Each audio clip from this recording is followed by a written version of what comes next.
La jornada del 5 de agosto de 2025 ha marcado un antes y un después en la historia mediática que envuelve la trágica desaparición de Michu, el conflicto por la custodia de su hija menor y la ya desgastada relación entre los Ortega y Tamara, hermana de la fallecida. Un nuevo capítulo se abre con el inesperado movimiento de Enrique, padre de Michu, quien ha decidido romper su silencio y confirmar lo que hasta ahora era un rumor sin pruebas. Michu dejó un testamento legalmente registrado antes de morir.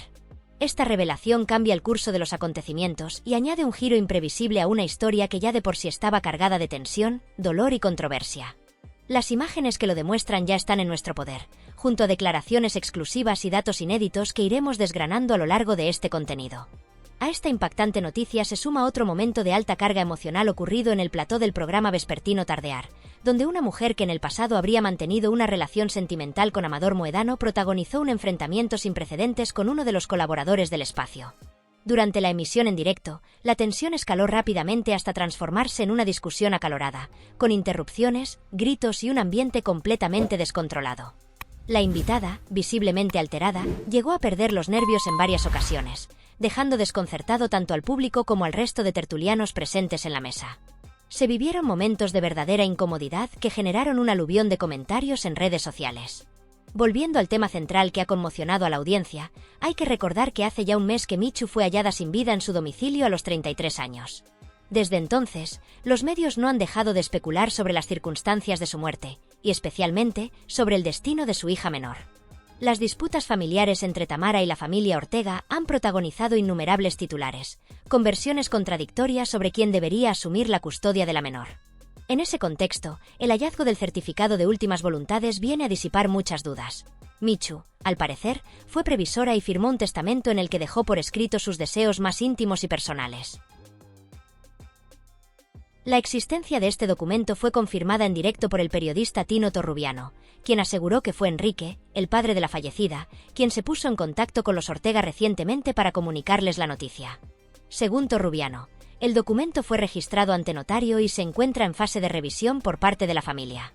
Aunque los plazos legales para su apertura ya se habrían superado, recordemos que habitualmente deben abrirse en un periodo de 15 días tras el fallecimiento. Se ha optado por gestionar los tiempos con cierta flexibilidad debido a la sensibilidad del asunto y a la complejidad emocional que conlleva.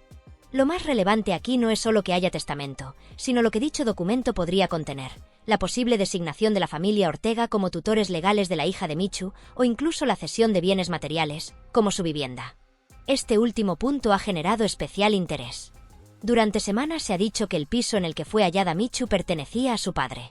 Sin embargo, los documentos a los que hemos tenido acceso confirman que fue la propia Michu quien adquirió legalmente el inmueble a su progenitor, por lo que el piso figura como propiedad suya en el registro. En caso de no haber estipulado otra cosa, su hija sería la principal beneficiaria de este bien inmueble. Este detalle contradice muchas versiones que circularon durante los primeros días posteriores a su muerte y refuerza la hipótesis de que Michu, pese a las circunstancias difíciles que atravesaba, se preocupó por garantizar cierta estabilidad a su hija. Por otro lado, la pregunta que flota ahora en el aire es si Tamara respetará las últimas voluntades de su hermana o si continuará luchando por la custodia de la menor.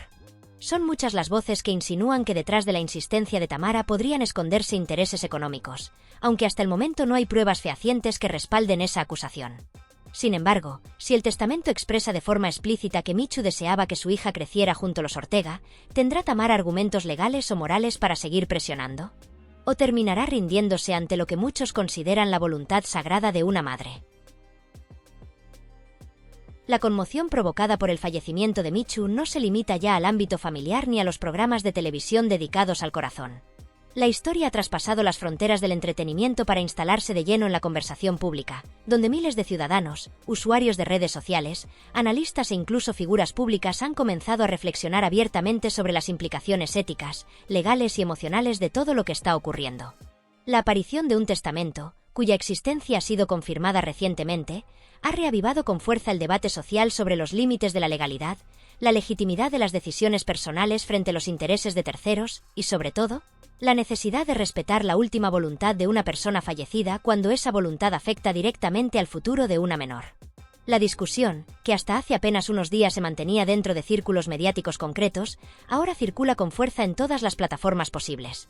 Desde los hilos de Twitter/X hasta los comentarios masivos en TikTok, Facebook, YouTube e Instagram.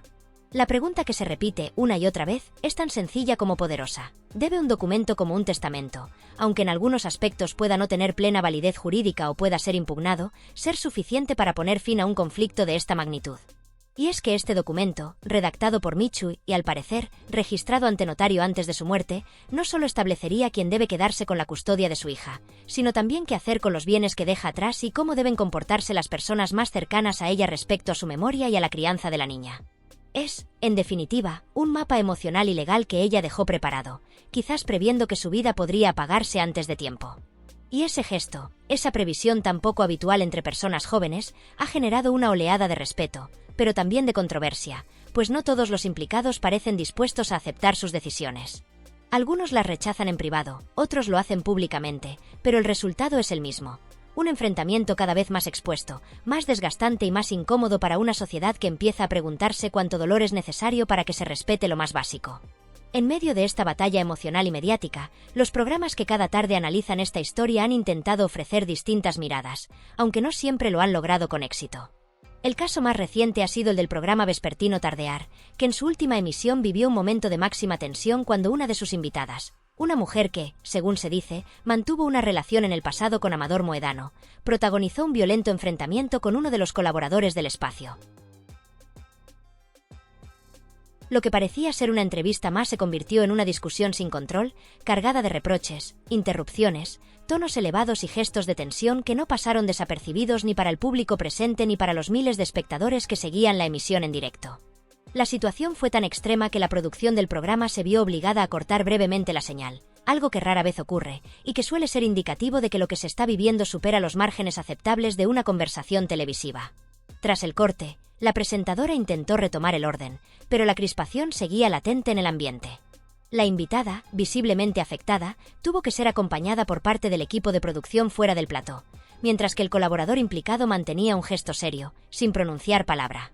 Ese instante de desconcierto se convirtió en carne de viralización. Cientos de miles de usuarios compartieron el vídeo en plataformas sociales, multiplicando las visualizaciones en cuestión de minutos. Algunos defendían a la invitada, señalando que fue provocada. Otros culpaban a la cadena por permitir que una situación tan delicada estallara en directo. No faltaron tampoco los que, sin saber mucho del contexto, simplemente compartían los fragmentos más escandalosos por entretenimiento, sin pararse a pensar en las consecuencias personales y emocionales para quienes estaban involucrados. Pero ese escándalo momentáneo no logró desplazar el interés central, el testamento de Michu y lo que implica. Las informaciones más recientes apuntan a que Enrique, el padre de Michu, está valorando hacer público el contenido parcial del testamento como una forma de terminar, de una vez por todas, con las conjeturas que circulan en medios y redes. Según se ha filtrado, su intención no es generar más polémica, sino precisamente proteger la última voluntad de su hija y poner fin al desgaste emocional que viene arrastrando la familia desde hace semanas. Enrique, un hombre que hasta ahora había preferido mantenerse en la sombra, ha comprendido que el silencio ya no le protege, y que si no actúa, otros seguirán hablando en nombre de su hija, manipulando sus palabras o cuestionando su intención. Por eso, está decidido a defenderla incluso después de su muerte, y hacerlo con hechos, con documentos, con pruebas tangibles de que Michu sabía lo que quería para su hija y dejó constancia de ello por escrito. Sin embargo, la presión mediática no disminuye. Cada día surgen nuevos rumores, nuevas exclusivas que se contradicen entre sí, opiniones sin fundamento que se comparten como certezas absolutas, y colaboradores que, por alimentar el espectáculo, se permiten emitir juicios sin tener información contrastada. En ese contexto, el daño no solo recae sobre la familia de Michu, sino también sobre la niña, que a pesar de ser menor de edad, está siendo mencionada en los medios con demasiada ligereza, como si su vida pudiera ser debatida por desconocidos sin que ello le afecte. Por eso, desde este canal mantenemos nuestro compromiso inquebrantable con una información rigurosa, respetuosa y humana. No vamos a contribuir a la fabricación de bulos, ni a la instrumentalización del dolor de una familia que, además de haber perdido a una hija, está siendo sometida a un juicio público constante. Queremos aprovechar este espacio para dar las gracias a todas las personas que, con sus gestos, nos ayudan a seguir haciendo nuestro trabajo con independencia y responsabilidad. Gracias por cada comentario respetuoso, por cada suscripción, por cada me gusta que nos indica que estamos haciendo las cosas bien. Gracias también a quienes compartís nuestros contenidos no por morbo, sino porque buscáis una narrativa más honesta en medio de tanto ruido. Y muy especialmente, gracias a Pilar, una seguidora que hace unos días nos envió un bizum acompañado de un mensaje que nos llegó al corazón. Por tu esfuerzo. Ese tipo de reconocimiento es, sin duda, lo que nos impulsa a seguir adelante. No es solo el dinero, que, como sabéis, es voluntario, sino el valor simbólico de saber que alguien al otro lado valora el trabajo que hay detrás de cada palabra, de cada investigación, de cada emisión que intentamos hacer con el máximo respeto. En los próximos días, y si las condiciones lo permiten, mostraremos imágenes inéditas que confirman sin lugar a dudas la existencia del testamento de Michu. También compartiremos algunos fragmentos clave, siempre con el debido cuidado y sin vulnerar la intimidad de las personas involucradas. Lo que estamos viviendo no es solo un caso más. Es una historia que nos obliga a preguntarnos qué significa hoy respetar a los muertos, qué valor tiene la palabra de una madre que ya no está y qué límites deberíamos marcarnos como sociedad cuando tratamos temas que afectan a menores, a familias rotas y a legados que no deberían utilizarse para alimentar espectáculos vacíos. La historia de Michu no ha terminado. Al contrario, está a punto de entrar en su tramo más crucial. Y nosotros estaremos aquí para contarla con la verdad por delante. Siempre. En lo que respecta a las herencias, existe una parte obligatoria que debe entregarse a ciertos familiares directos, conocida comúnmente como la legítima. Esta porción no puede ser ignorada a no ser que se hagan cambios legales muy específicos, y se distribuye entre los parientes ascendentes y descendientes del fallecido, es decir, sus padres, si aún viven, y sus hijos. En otras palabras, por mucho que alguien deje estipulado un testamento con libertad absoluta, esta parte del patrimonio siempre estará reservada a los vínculos sanguíneos más próximos. Así que si no hay ajustes legales, la ley se impone y se reparte automáticamente entre los que tienen ese derecho por nacimiento. Ahora bien, imagina por un momento una escena como esta. La hija, Rocío, que esperaba quedarse con la vivienda familiar, descubre que no solo ella entra en el reparto, sino también la madre y la hermana del difunto. ¿Cómo reaccionaría cualquiera en esa situación? Yo no soy experto en jurisprudencia, pero si al final la propiedad no termina en manos de la hija y va a parar a otras personas que no representan la voluntad afectiva del fallecido, me parece una jugada realmente salvaje. Una injusticia emocional, incluso. Pero dejando atrás las cuestiones legales, hay otro tema que ha incendiado los platós de televisión y ha devuelto a la opinión pública una historia que parecía enterrada. Me refiero a un episodio muy sonado entre Amador Moedano y una mujer que asegura haber tenido una relación sentimental con él. Esta mujer, que dice haber sido pareja suya, ha vuelto al foco mediático alegando que fue víctima de una especie de emboscada emocional por parte del propio Amador. Según su relato, no fue ella quien lo buscó ni quien urdió una estrategia para hacerlo caer, sino que fue él quien jugó con sus sentimientos y acabó involucrándola en una situación que la desbordó. Pero ojo, porque esa versión de los hechos no convence a todos. Hay quienes piensan que fue ella quien organizó todo desde el principio. Hay detalles que resultan, cuanto menos, sospechosos. Fotografías tomadas desde un balcón en Chipiona, ventanas abiertas de par en par, poses cuidadosamente elegidas, una exposición pública que parecía ensayada. Se dice que fue ella quien avisó a los reporteros gráficos para que captaran el momento justo y así poder aparecer luego en todos los programas del corazón relatando su supuesto romance con Amador. Ella, por su parte, lo niega con vehemencia y se escuda en que únicamente respondió a lo que sentía en ese momento. La polémica se desata aún más cuando se recuerda una carta que ella le habría enviado a Amador, donde le confesaba que estaba enamorada de él desde hacía más de una década. Y no solo eso, habría adjuntado imágenes íntimas. La presentadora le pregunta directamente si fue ella quien inició ese acercamiento, si realmente fue tras él con intenciones emocionales o incluso mediáticas. Ella responde que sí, que lo admiraba desde hacía tiempo y que lo encontraba atractivo, como a muchos otros hombres del espectáculo. Que no hubo malicia, sino atracción. Pero claro, el contexto no era el más adecuado. Amador, aunque separado, intentaba recomponer su relación con Rosa Benito. De hecho, según esta mujer, él mismo habría pronunciado frases muy delicadas como: «Si Rosa no viene a verme, me lanzo por la ventana». Afirmaciones captadas por las cámaras, emitidas en un programa y que dan mucho que pensar. Mientras tanto, ella sostiene que su intención nunca fue aprovecharse de nadie ni ser el consuelo de alguien en crisis. Dice que simplemente le gustaba y que, si lo veía libre, ¿por qué no intentarlo? El problema está en que todo indica que la historia fue más compleja. No solo hay testigos, sino pruebas gráficas que muestran cómo ella se asomaba al balcón sabiendo que había fotógrafos esperando.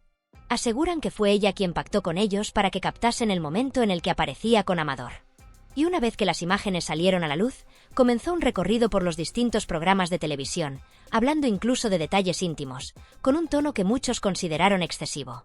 Según algunos tertulianos, llegó a describir aspectos tan personales como los gustos de Amador en la cama. algo que muchos vieron como una clara estrategia de autopromoción. Ella se defiende diciendo que fue invitada a esos platós, que no los buscó, que simplemente atendió llamadas de productores que querían su versión.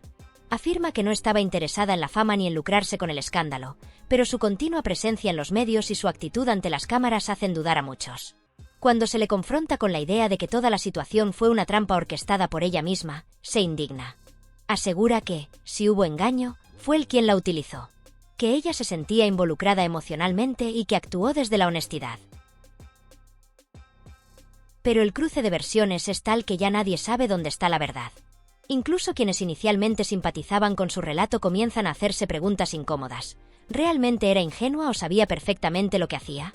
Lo más grave es que, al final, el escándalo no solo afectó a los implicados directos, sino también a terceras personas como Rosa Benito, quien ha tenido que soportar cómo los medios revivían una etapa muy dolorosa de su vida.